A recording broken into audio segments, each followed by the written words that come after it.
Welcome back to the channel.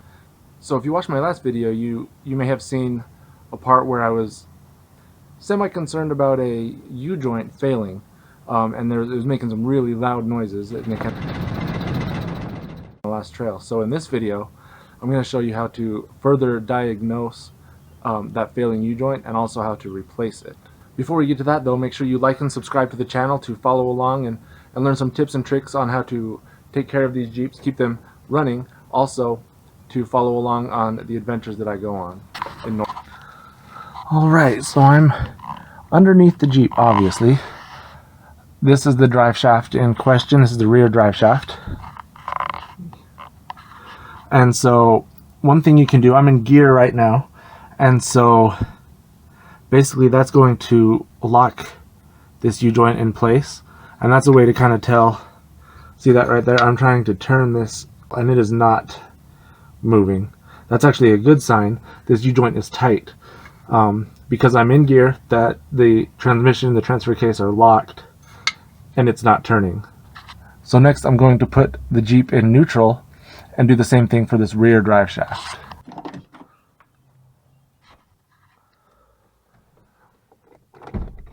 Alright, so transmission in neutral. We'll get it closer here. I'm going to turn the drive shaft. You see all of that play in there. That is a definite sign of a bad U-joint.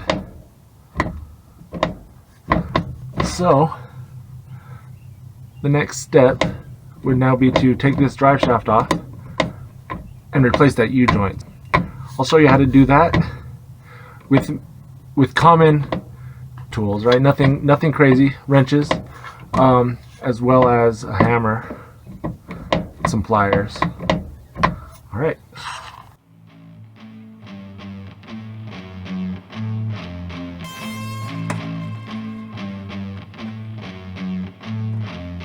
Here, I have a wrench bag.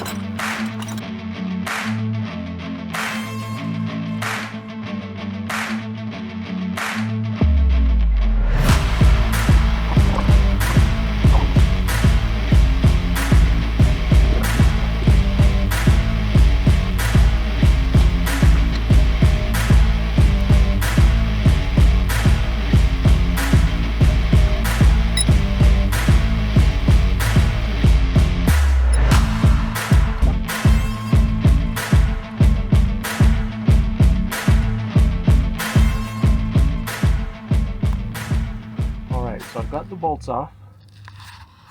I've got the retainers off on both sides.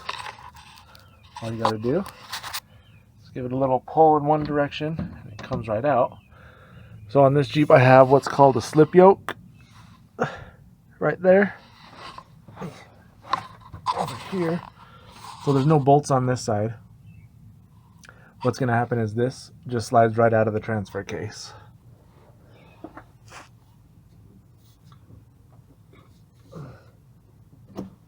Just like that. For this next part, the tools you're going to need for a trail fix would be a hammer, a pair of pliers, needle nose pliers, they're easier, and a socket, preferably an impact socket because you're going to be hitting it, and then the replacement part, obviously, and a prop, something to prop it on. On the trail you can find a rock or something. I've got a cement block here.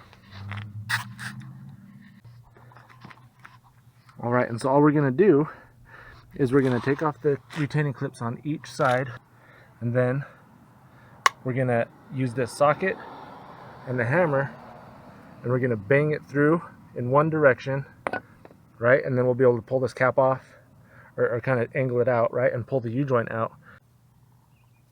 And then to reinstall it, it's actually just the opposite direction of things. So take the drive shaft, pull out your clips. One, two. Then we're going to prop it up here and pop it through in one direction.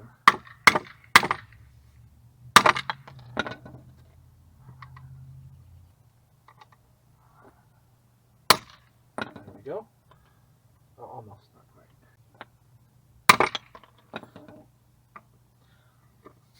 Alright, so you can see that cap comes off.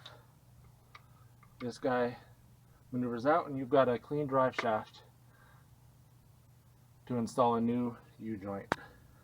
You can see your difference there. This one, obviously, there's supposed to be bearings inside there, little roller bearings, and they are toast. That's very typical. You see this one still has some in there, if you can see that. Maybe not. But they're not supposed to be loose like that. That's definitely true. So you see this one, they're all tight. That's how you want them.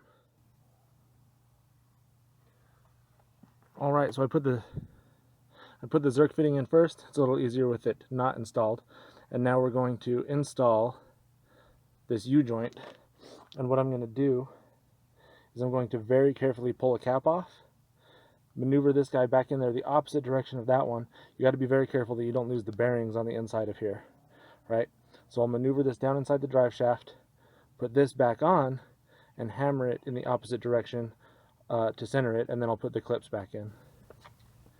So very, very carefully pop that off. Don't lose your bearings in there. You know what, before I do this, I'm actually going to clean off this drive shaft really good. It's got grease and stuff all over it.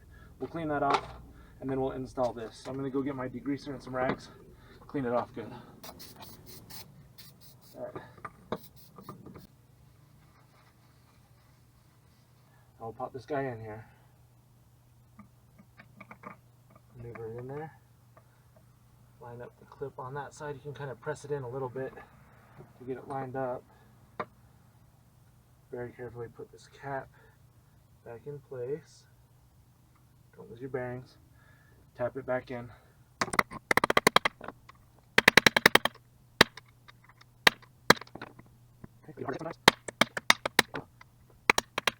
Alright, and what you can do here, before you hammer it too far, we will put the clip in on this side, and that will kind of give us a stopping point as we hit it in all the way. Alright, that clips in. Now we can continue hitting until you feel it stop on that clip. It seems like it's about there.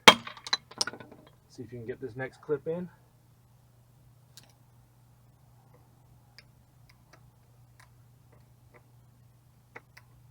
Perfect.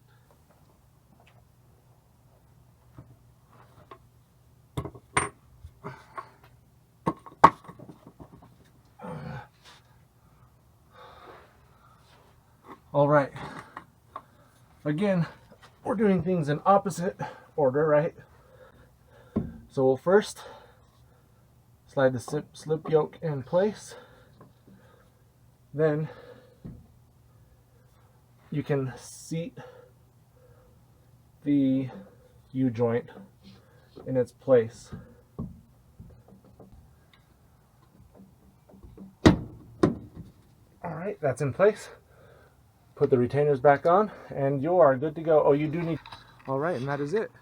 It's that easy. Make sure while you're down there you grease the U-joint. Also, while you're down there you might as well grease the rest of them to make sure they keep working for you. Thanks for watching. Look at that sunset.